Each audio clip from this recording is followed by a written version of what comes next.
let's talk about how to go about blending settings.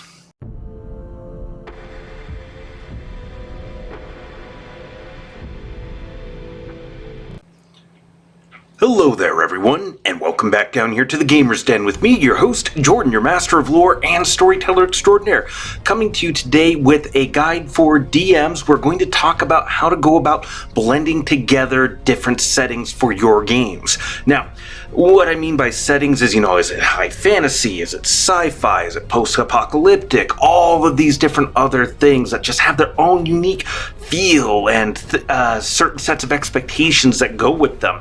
And while there's nothing wrong with any of these settings in and of themselves, I mean, who doesn't love a good high fantasy game? Who doesn't love delving into something sci-fi or cyberpunk? All of these things just are incredible. They're classics for a reason, and they are an incredible amount of fun when you, your players, all of you get into the groove of things and hit the ground running with it. But sometimes you want to try to find ways to give your setting, your gameplay, a little bit of an extra twist that helps to make everything just a bit more intriguing or feel fresh and new for your players, while at the same time still staying very much grounded in that sense of familiarity. And so that's where we come to blending your settings together. Now, before we get into all of that, if you're new here to the channel, go on down there, hit the subscribe button, and become a regular member here at the Gamer's Den. Or if you've already gone on ahead and listed yourself on just such an incredible roster of legendary heroes, then go on down to hit the like button and share the video far and wide. Now, let's actually start talking about this. And to begin with, when you're coming into mix and match and blend together these different settings, these different story types and everything, you want to do it with a little bit of care and consideration, because if you just start mashing everything together all slapdash and willy-nilly, it can still be fun, but it becomes less cogent and coherent over time. You want to do it in such a way that everything's working together rather than fighting for time. And so you want to carefully pick and choose what elements you want in there. For an example, just off the top of my head here, why not go with something like a post-apocalyptic sci-fi setting where you have sci-fi technology, but you throw in that fantasy element where magic is real, monsters are real, all of that. However you want to describe that is up to you. Whatever the lore and background is for your setting, completely fine, do that. But because it's post-apocalyptic and because it's sci-fi, you have situations where settlements might be spread out fairly broadly, population densities spread along and pasted very, very thinly in many areas, and so you have desolate stretches or stretches of wasteland or areas that have just become completely untamed and wild. They've become overgrown as the population has just dwindled. Although overgrown, you could also say that it's just returning back to nature. Nature is just creeping and reclaiming what had been taken from it by all of humanity, elvenkind, dwarvenkind, or whatever alien species you might have present in your games. So you have all of these different little settlements, widespread areas, communication's not what it used to be, travel's not what it used to be, it's not quite so safe anymore. This sounds like the perfect kind of place to throw in a bit of a Western theme with it, the lone stranger walking into town, having that duel at high noon and all of that. You can do all of that together with this setting in such a way that it's not really feeling like it's competing for time so much. And, scavenging for supplies is supremely important. Keeping up your skills, being familiar with the different kinds of creatures that might inhabit the area. Man, I'm just picturing a cybernetic dragon. That would be so much fun. A dragon with cybernetic augmentations. Ooh, yes, please. Absolutely, I'd be down for something like that. But, you could do so much by blending these different things together, by mixing and matching, seeing what pieces you can fit together. Now, the overall theme, what you would overall be going is with that Western kind of style of gameplay. So the players can be these different people who have come together. One of them can be the town marshal, one's the mysterious stranger that's wandered into town. Another player could be the gambling card shark, living and dying by whatever draw the cards he makes, as well as how quickly he can get his gun out into the fight. All of these different elements can come together and really make something interesting.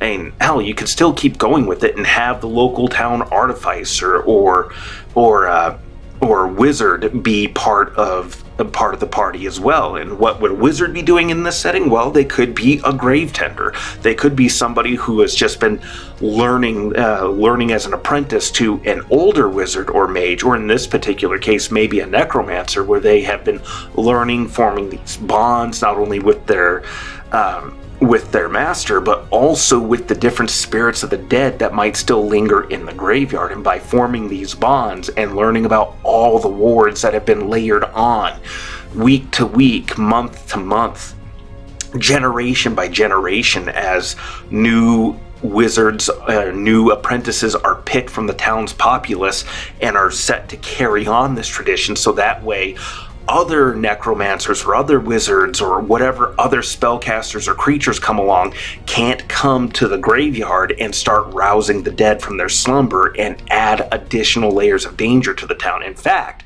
these different wizards, because they're in this locus of power, they're in this area where they have gathered and nurtured all of this strength, it's their home ground, it's their territory, they actually can operate and function with a higher degree of power and proficiency than they'd otherwise be able to call on the spirits of the town's dead. I mean, can you imagine the wizard calling up the dead spirit of a local gunfighter who retired and lived out this area, raised a family and everything? Just the ties that person would have, just his bones in the earth, his memories tying him to that place, his family, his bloodline still tying him to that place.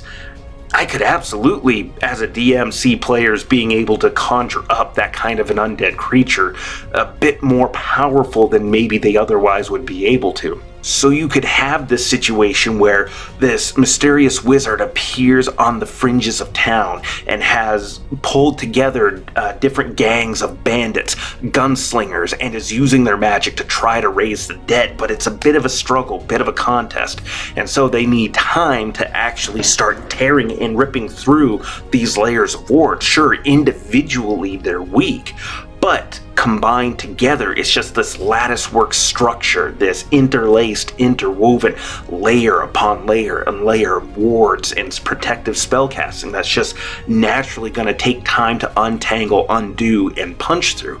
And they want one in there because they're looking for this the soul of this prospector, and their last bit of information they were able to gather, he's buried in one of the deepest parts of this town's graveyard and cemetery, one of its oldest parts. So in order to even get access to it, to get access to his bones, he's got to tear through all of this. So he's got different kinds of bandits and gunslingers to come tearing through the town and provide enough of a distraction for him so that he can get in there, raise the dead of this prospector, or at least claim his bones and remove them so that they can go later to use Speak with Dead to bring their spirit back, so that they can locate a cache of magic items or a cache or a laboratory, a facility. You know, maybe this person was a prospector in the sense that they were a scavenger plunging the depths of different lost locations, different laboratories, research stations, military bases, spaceports, launching sites. And so this prospector, they need them so that they know the locations of all these things, so that they can pull together all these arcane scientific devices, pull together their own magic, infuse everything together for whatever nefarious goal they might have in mind. And because this mysterious figure has gone through and caused this town to be just absolutely ravaged, well, people are going to want revenge. The town sheriff might want revenge. If that's a player character, or if it's a deputy, maybe the sheriff asks the deputy to go. He has deputize the other player characters, maybe a couple of NPCs, to go out and try to track this person down. Little groups of 4 or 5, so that way they can have some safety in numbers, but be able to range out in a couple of different directions to try to find their elusive quarry. I might have to start writing this all down after, because this sounds like a game that could be a whole lot of fun, but you get the idea. So you can put all of this together and have some really great moments for your players, and just, again, take these classic adventures, settings, and styles of games or storytelling and put just a little bit of a different spin on them to help them feel new and come up with new ideas and get the creative juices flowing and brainstorming things. There's very little limit to what you can do. But what do you think? Go on down to the comments below and let me know your thoughts. Did you like today's video? Did you dislike it? Let me know your thoughts in the comments down below. Hit those like or dislike buttons. And remember, if you're new here to the channel, go on down there, hit the subscribe button, and become a regular member here at the Gamers Den. But with all that said, I've been your host, Jordan, your master of lore and storyteller extraordinaire. Thank you all so very much for your time, and you all have yourselves a good night.